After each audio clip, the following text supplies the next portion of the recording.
it embraces its duty, as a jeweler cherishes. It's finally time to meet up with everyone! Paimon even dreamt of making the film last night. If Paimon remembers right, we're meeting at Hotel de Boer. Let's get going! Ayaka! Yoimiya! You're already here! Good morning. Xavier said yesterday afternoon went well. Yeah, and how about you, Ayaka? What were you up to yesterday? After we split up, Ayato went to see Udex Nervillette at the Palais Marmonia. I was originally thinking of going with him, but he said he could manage it himself. He told me to go see the sights around Fontaine and to enjoy the local culture. So I rode the aquabus with Yoimiya and visited the opera house on Aranias Island. Yeah, you wouldn't believe what we saw there! 2 mechanical puppets that were dancing together!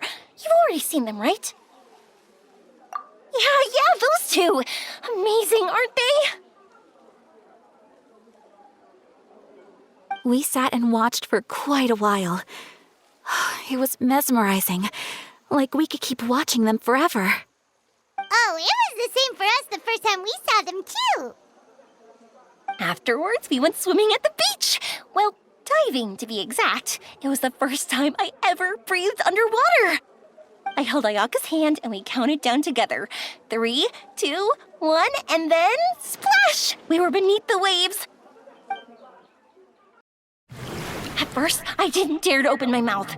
But once I couldn't hold my breath any longer, I decided to take a big breath in. Turns out the water wasn't as salty as I imagined. It didn't really taste like anything at all. Before I knew it, I was breathing like normal down there. It was an amazing feeling.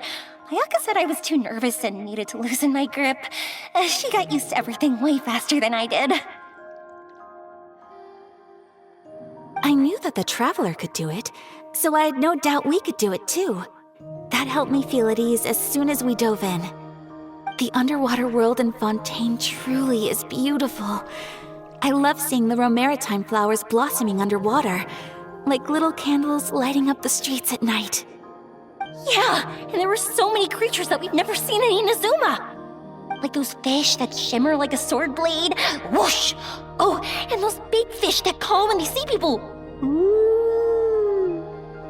Oh, you mean hunters' rays and blubber beasts. I just love the name Blubber Beast. Just wait till Pops and the others hear about this. They probably won't believe a word I say. Yoimiya was down there for quite a while. It was dark before we finally rode the aquabus back to the city. I figured she'd want to sleep in today. Yeah, even I was worried that I wouldn't be able to get up. I still felt like I was drifting in the waves when I went to sleep last night. But as soon as I woke up today, I remembered that we'd all be shooting a film together, and I was ready to go. Speaking of the film, where's everybody else? My brother and Xavier were speaking to the restaurant owner about using the place as a filming location. They should be here soon. As for the others, We're here. Please excuse my tardiness. I just finished the Special Patrol's 6-mile morning jog. Wait, 6 miles? I'm so tired. I heard you all chatting, so I decided to come down. I sure could use some of that endless energy everyone else has. Good morning, everyone. Morning. Can someone fetch me a cup of coffee? More milk, hold the sugar. Sure, I'd be happy to do that for you. No, you can't go anywhere. Please, have a seat over here so I can get started on your makeup. The last thing I want is coffee stains on my costumes. I can get the coffee. It's the perfect job for an assistant.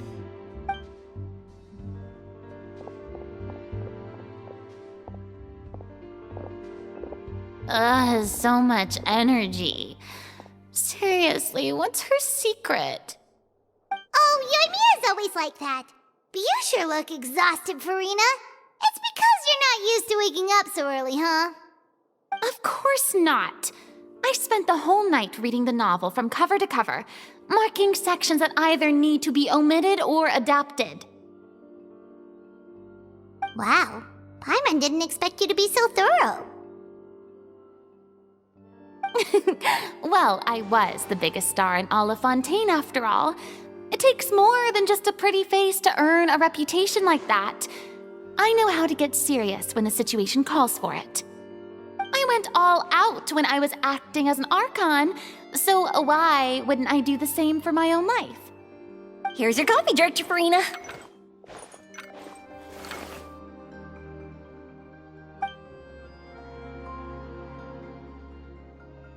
Oh, thank you.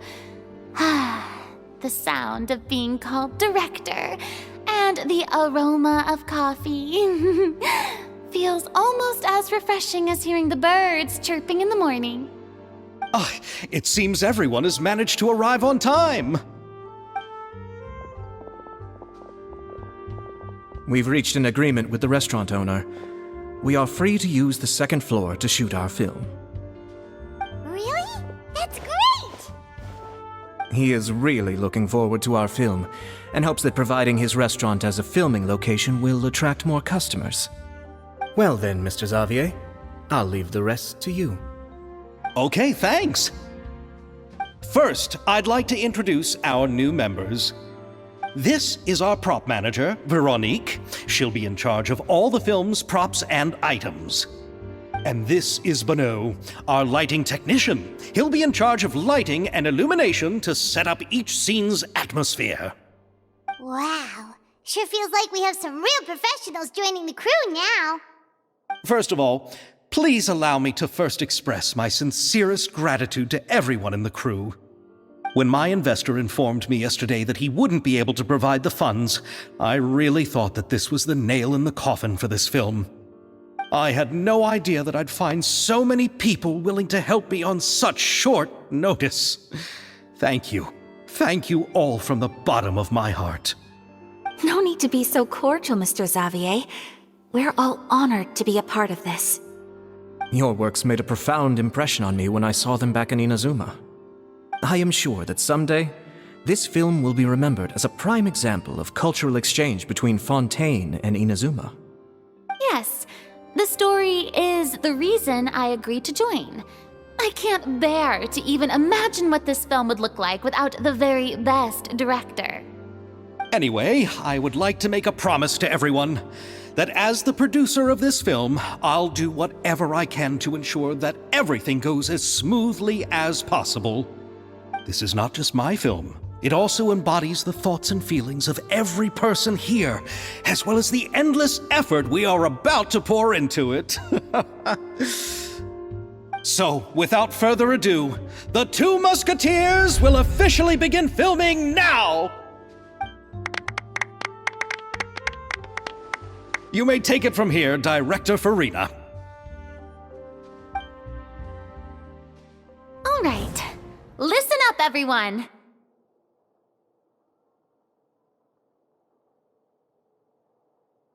The first scene takes place when the two young musketeers are living at the Baron's home, still unaware of all that is about to happen to them. We'll need props and lighting to set the scene. Our lead actors can go get their makeup done, and extras, please take this time to go over your positions. Whoa, seems Farina's really kicking things into gear as the director. Is everyone clear? I don't want anyone traipsing around the set like umbrella finches. All right, cameras will start rolling as soon as the set is ready. Let's make a film that'll make some serious waves in Fontaine. Not the kind of waves that drown people. I mean, the good kind of waves. Seems like she's still a bit traumatized by that. Anyway, let's go see if there's anything we can do to help.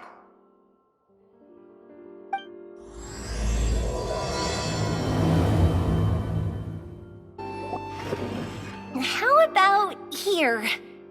A little more to the left. You got it. Hey, Yoimiya, do you need a hand? No, I'm fine. You know, doing the lighting is kind of like designing a fireworks show. It's interesting to imagine what kind of atmosphere the lights will create. I heard that the Traveler will be operating the camera and Paimon will be the clapper loader, right? Those roles are just perfect for the two of you. Really? Is that because it'll be easy for Paimon to hold the clapperboard while flying? Well, sure, there's that, but that's not exactly what I meant. I just think that after all your journeys together, you two must have developed a super close bond and just naturally know how to work with each other. If I'm not mistaken, the director will want the cameras rolling as soon as the clapperboard goes clack.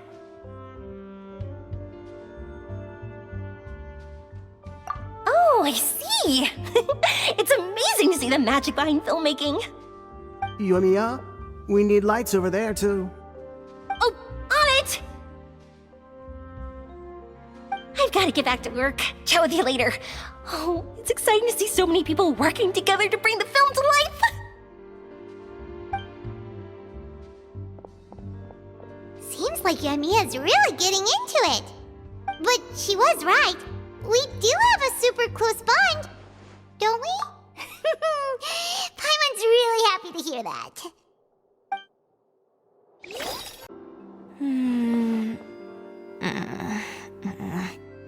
Ayaka has mentioned you to me before. She said that you two were great friends when you were kids. No talking. I'm thinking about how to do your eyeshadow. Ah, yes. To help me really look the part. To achieve a more young and naive look for this scene. Are you saying the wrinkles around my eyes are too deep? You just have too much of a calculating look in your eyes. You sure don't mince your words. It seems you really haven't changed much. Quiet.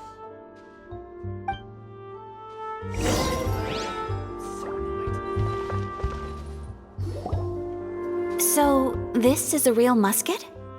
No, it's just a prop weapon. Not bad. Have you seen a real musket before? Only in books and newspapers. I made this one based on the relative shape and proportions I saw in reference images. When we're filming, some special gunpowder will be applied around the muzzle, which will help create the flash and smoke effects of a real gun being fired. Which means it'll be up to the actors to portray the recoil. That's right. The sound effects for gunshots will also be added in post-production. Thank you, Veronique. I think I know where to start now. However, the musket's gears and firing pin could still use some work. Adding some wear on the metallic components will make them appear more realistic. Also, be sure to rub the muskets with some oil each time before we start shooting. That'll give the impression that the firearms have been well maintained. Good point. You seem to know a lot, Miss Chevreuse. I assume you use these types of firearms on a regular basis? Yes, I perform routine maintenance on my weapons every day. Just like we as people need to eat and sleep, muskets need to be cleaned and maintained. I also perform similar care for my sword every day, and familiarize myself with its shape and weight, to the point where it feels like a natural extension of my body. Yes, this way, our weapons will never betray us in the heat of battle. Yes, well said. It seems we have the same philosophy on this topic. Oh, sounds like they found a common interest to talk about. Though these props differ from the muskets I use, I can still give you some pointers. Good. I look forward to your instruction. First and foremost, never point the weapon at anyone, regardless of whether it's a real or prop weapon or whether you're holding it or it's on the table. This holds for any time when you're not actively engaging an enemy. Okay, understood. When aiming the musket, extend your arm so that it's level with your shoulder and use your eye to look down the weapon's sights. Like this? Not bad. Now, try saying your lines. This is the end of the road for you. Good. Now turn your body a little. That way, you'll give your enemy less of a target to work with. And relax your shoulders. Here, allow me to demonstrate. This is the end of the road for you. Huh. Excuse me, Miss Chiori. Director Farina, there's something I wish to discuss with you. Oh? What is it? Like this? Yes, much better. What do you think? I do see your point. But are you sure you wish to do this? I believe it would be most fitting. Well, if you insist. All right, I understand. Miss Ayaka, Miss Chevreuse, could the two of you please come over here? Huh? What's going on? Are we gonna start filming now? Let's go see. What is it? I have a question for you, Miss Chevreuse. Would you be willing to play the role of a musketeer? What? To clarify, I would like to turn over my role to Miss Chevreuse. But brother... Don't worry, Ayaka. I actually view this as a good thing.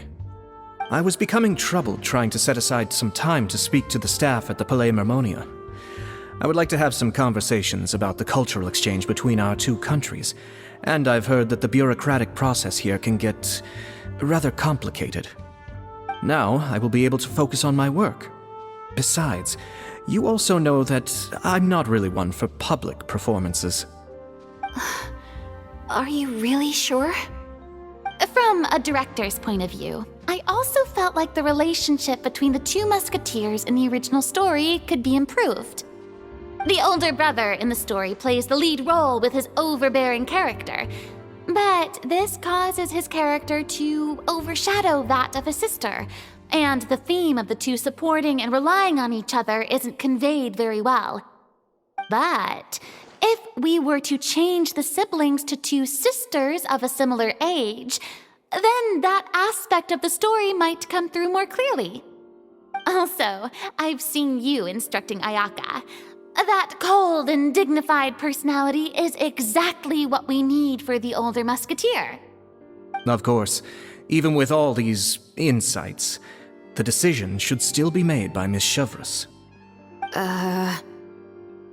Chevreuse mentioned that she really likes the story, right? Paimon bets that she'll take the role. All right, I'll take the role. Good. It's decided then. I'll get started on making edits to the script. We'll also need to make some immediate adjustments to the lighting, props, and costumes. I have a feeling that our adaptation will be even better than the original story. You're doing a great favor for me, Miss Chevreuse. You have my gratitude. Don't mention it. I like this character, so if anything, I should be the one thanking you. Well, since my brother is the one who brought up the idea, I suppose there's no need to worry. Let's go, Miss Chevreuse. I look forward to working with you. Please, just call me Chevreuse.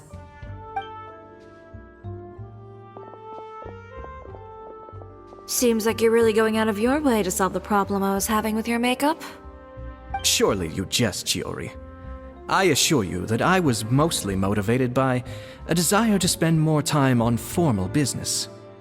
Oh, come on. You really think I'd buy that? According to what I've heard from Ayaka, her brother is someone who can juggle 10 different matters at the same time. I'm sure you have other reasons for backing out. Perhaps.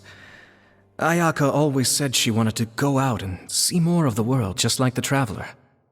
But I feel that she needs not only to see other nations, but also to make some different kinds of friends. I think it would be harder for her to make new connections with me constantly by her side. I would like to give her some space. All right, go on. Spoil her some more. Ayato, it's too bad you're stepping down from the role. Paimon really wanted to see you act as a musketeer. No need to poke fun at me. I'd wager that you also felt that I wasn't the best candidate for the role. It's a little hard for Paimon to imagine you saying those lines. Yes, I've made an appointment to meet some people from the Palais Mermonia. Now, I will have some more time to prepare. Traveler, get the camera ready. Paimon, get the clapperboard. Actors, to your positions. We're about to start shooting the first scene. Go on now. And please take good care of Ayaka. Yep, don't worry.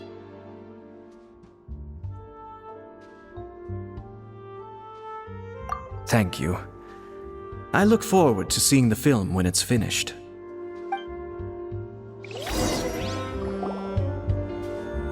All right, now that we're all here, let me help set the scene for everyone.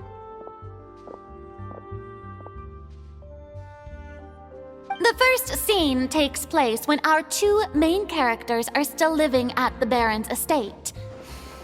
They've been ostracized and verbally abused by others in the household, but they still have no idea why. We want to capture how naive and innocent they are, despite their pain. Chevreuse will be playing the role of the older sister, Tulip, and Ayaka will be the younger sister, Iris. Be sure to get close-ups of the main characters at the right moment. Silence on the set! Lights! Camera! Action! Let's go! Tulip, Mother's been out for quite a while now. Perhaps she went to pick some flowers on the way home. You know how she loves flowers. Iris, Tulip! I'm home!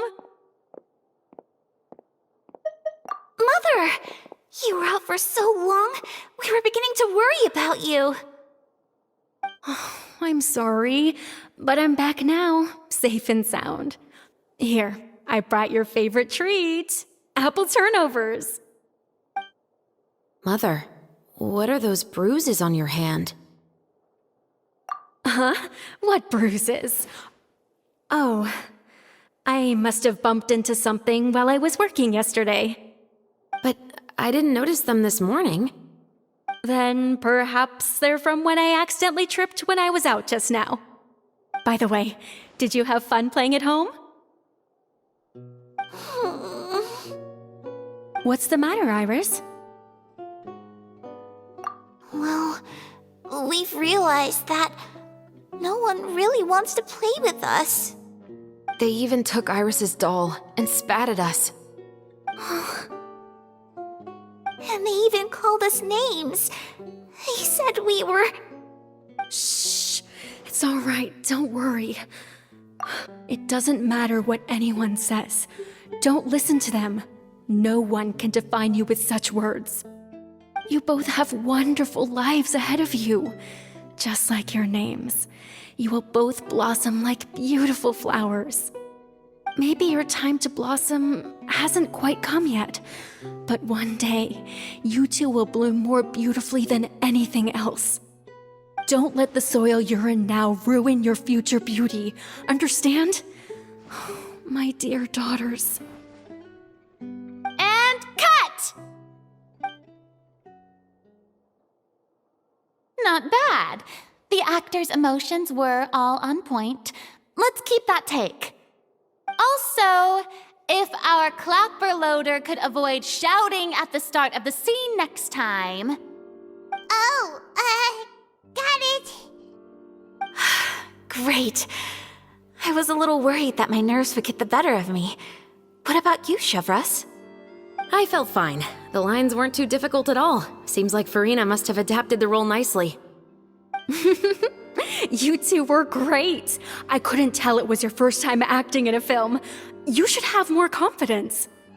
Thank you for your encouragement. Positions, everyone! We'll move on to the next scene after we try a few more camera angles.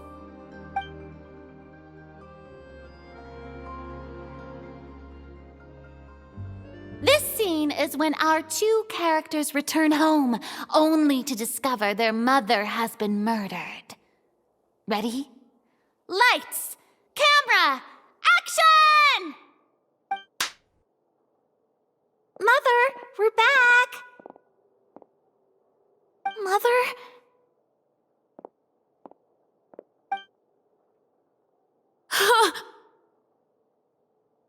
What's wrong, Tulip? Iris, stay away! Huh? Why? What's... Mother! Mother,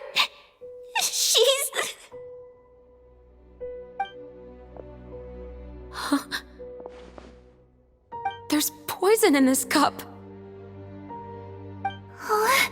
I could have sworn I've seen this kind of cup before. Those aristocrats. They didn't even try to cover up their actions.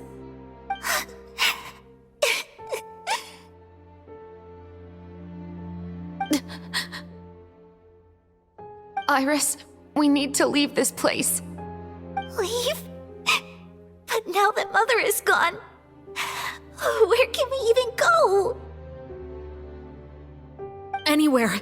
All I know is that we can't stay in this house. But are we just going to let them get away with this? We'll have our revenge, I promise you. Just not right now.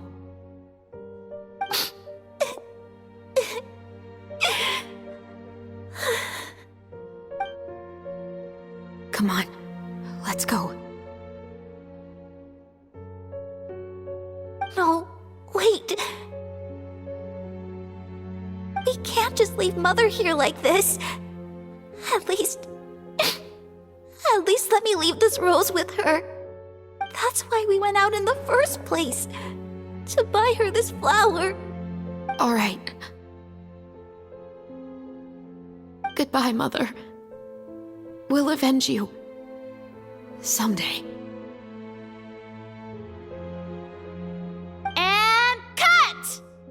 Beautiful! Great performance! Oh my, you're so amazing, Ayaka! And were those real tears I saw? How did you do it? I was surprised too.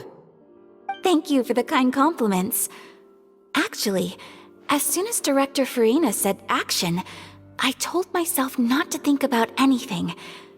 I just felt the weight of the moment and became the character. It's quite similar to practicing the art of the sword.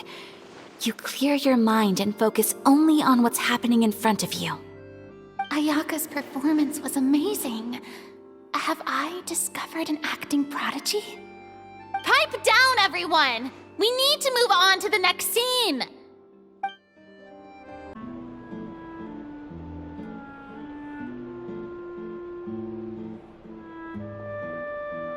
Huh? Are we done already? But Paimon wants to keep playing with the clapperboard. How do you feel, Traveler? Is your arm sore from holding the camera all day?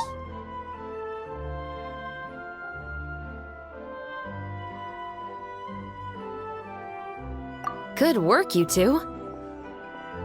You too, Chevreuse. You were quite the actress today. I've read this novel many times before. I have a good grasp of my character's mindset. Anyway, do you remember my request from yesterday? Oh, right! We were having so much fun that Paimon nearly forgot! You have a case where the murders seem really similar to the cases in the novel, right? So, how are they similar exactly? In the story, the main characters grow up to become two musketeers, always using their guns to carry out their revenge. And on each of the victims, they place a rainbow rose as a signal that they've returned.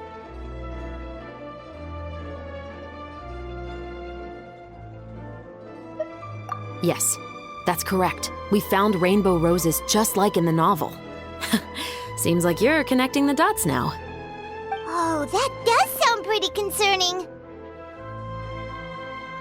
Especially after seeing the script today. Ooh, now Paimon can't stop wondering what kind of ulterior motive the murderer might have. What do you think, Traveler? You're smart. Paimon wants to hear your thoughts. Good. On behalf of Fontaine's Special Security and Surveillance Patrol, thank you for your dedication to justice. There's no time to lose. We should start investigating right away. Follow me. Huh? Right now? But we just got done filming all day. Paimon's so tired. The most valuable intel always comes after nightfall. They are like small, remote islands in the middle of the sea. If you don't stay vigilant, you will pass right by them in the fog. That's how one of my favorite books always puts it, at least. So, where are we going right now? Let's start by checking out some workshops that sell mechanical components. If the culprit is making their own weapons, it's very likely that they'll visit those sort of places. Welcome to Le Show's Clockwork Workshop. How can I help you? Hello. I'd like to know if anyone has purchased some special components lately. Special components? Sorry, could you be more specific? I mean the kind of components that aren't typically used for clockwork toys, but for firearms. Huh? For firearms?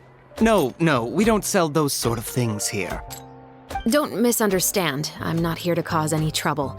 We are merely investigating a case, and we're hoping that you could cooperate. Well, to be completely honest, I'm not even sure what kind of components that would entail. Has anyone ever purchased components here as an individual rather than on behalf of an organization?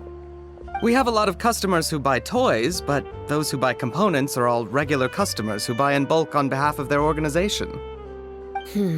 Is that so? I understand.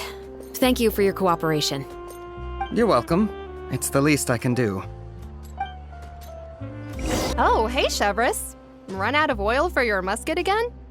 Hello, Estelle. I want to know if anyone has come to your shop recently to order some firearm components. Oh, is this another case? Let me think. I don't think so. Some people have requested that I make some prop guns for the Fontinal Film Festival, but I refused all of those requests. Oh? Why's that? Because there's no profit! I only make things here that can do some real heavy lifting. I don't have the energy to make some new molds just for the festival. Then has anybody come specifically looking for mechanical components? Well, I usually sell off my scrap to the fleuve cendre. I don't typically give them to one specific person. I understand. Thanks for your cooperation. Don't mention it. Always happy to have the Musketeers' patronage. Seems like we haven't found any leads to go off yet. Yeah, unfortunately. All right, let's head to Fleuve Cendre next. Huh? Are you sure? People might not be so thrilled to see the captain of the special patrol there. You think so, huh? Then I guess you don't know. Huh?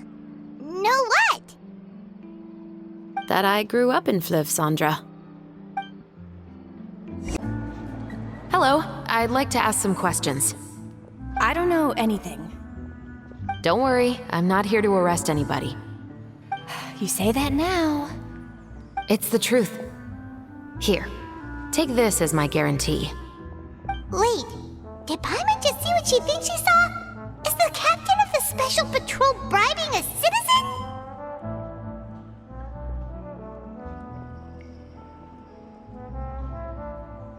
Seems you're different from the other guards.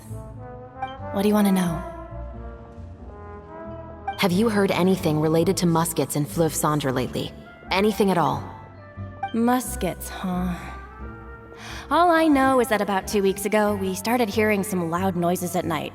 So loud that it's been waking me up. Were they gunshots? Possibly. It's hard to tell around here. Someone's house collapsing, a pipe exploding somewhere, it's all the same. But the noises I'm talking about definitely happened after I fell asleep. Do you know where the noises were coming from? I don't remember clearly.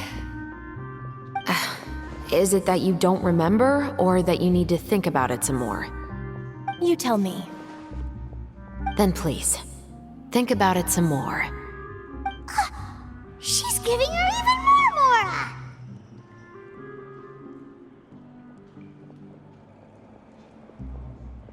The noises came from the end of the Southern Waterway.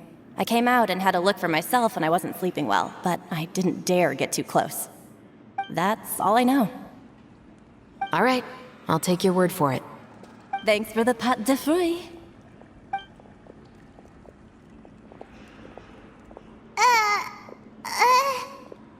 No need to be surprised. I grew up here, remember? I know how to get people around here to talk. Seems you catch on pretty quick. Now then, let's keep going. It's been a while, Tetro. Please, just get on with your request. I want to know if you've heard anybody talking about muskets lately.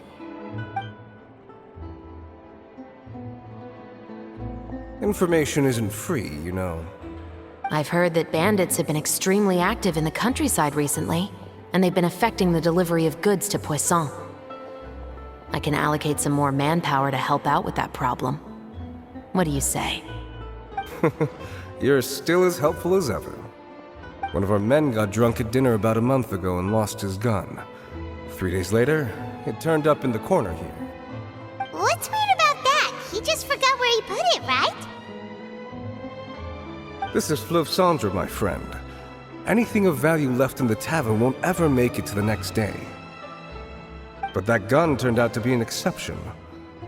It didn't get any new wear and tear on it, and didn't even appear to have been fired. We were quite mystified as to what could have happened.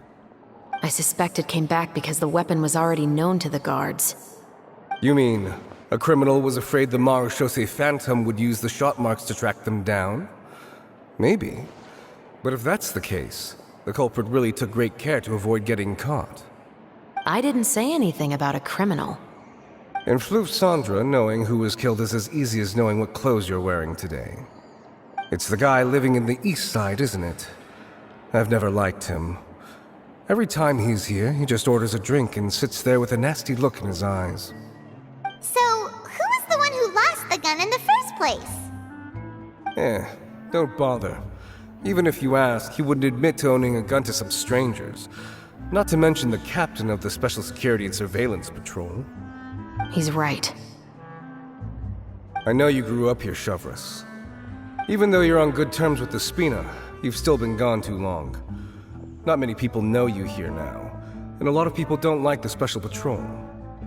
I know. So take my advice and don't show your face too much around here. It's for your own safety. I'll come and go as I please, and I'm afraid I'll be appearing more often due to my work. All right. Don't say I didn't warn you. What's all this? Some broken planks and barrels, as well as some liquor bottles? Yes, but have a closer look, Paimon. Even though somebody has purposefully tried to clean them up, these are obviously marks from musket bullets. In other words, someone was here trying to improve their shot. They were using the barrels and bottles for target practice. Could it have been the killer? Your guess is as good as mine. Although many people at Fleuve Cendre own guns, few hide the fact from others. And even fewer would go to such lengths to hide markings from practice shots. Anyway, let's go. There might be more to this. Seems like that's all we'll be able to uncover for today. Paimon feels like we managed to learn a lot more here than up on the surface. Yes. Assuming that everything we found is indeed connected to our suspect, then their timeline was probably something like this. A month ago, our suspect found a gun and took it home to disassemble it. Once he'd figured out its mechanics, he brought it back. In the following weeks, he used some parts to create his own makeshift musket, and took it to the Fleuve Cendre for target practice. Then, a few days ago, he found his target and carried out the murder. Once the deed was done, he left a rainbow rose on the body, just like the scene in the novel. That all makes sense to Paimon, but we're still no closer to figuring out the killer's identity!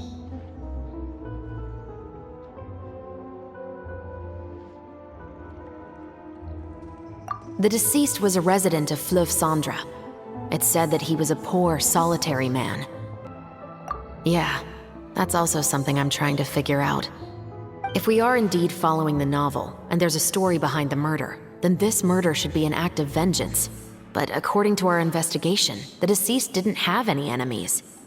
He was no saint, but no one's heard of a rival who hated him enough to shoot him dead, much less care to leave a rose on his body. What message is the killer trying to convey, and to whom exactly? We've thoroughly investigated that possibility. He claims to have spent the whole day at the Opera House on the day of the murder, and the staff there have confirmed his account. Okay, so he has an alibi. Not only that, he lacks a credible motive as well. He has a family of his own, and both of his parents are still alive. I've looked into his records. He was adopted at the age of 6, and all the proper procedures were followed. There are also records of him at an orphanage before then. In the story, the mother of the 2 musketeers was murdered after the children turned 10. Of course, he could have changed the children's ages, but I don't want to assume anything without evidence. More importantly, I've also had a chat with him in person. He didn't seem like the kind of person who would pull the trigger to kill a man. Then, what should we do now? We have all this new information, but it doesn't help us move forward. Investigations take time. I didn't expect us to catch the culprit in just a single day. How about this? Let's spend the next few days filming with the crew. We can continue the investigation once we're done with the film. I'm sure that given time, new leads will present themselves. Wait, but weren't you saying Intel is like small, remote islands in the middle of the sea just a moment ago? Wouldn't you just miss them if you were to stop looking? Ah, but the book had more than one reference to the islands, Paimon. Oh? What else did it say then? As long as you spend enough time sailing through the fog, you'll eventually come across an island.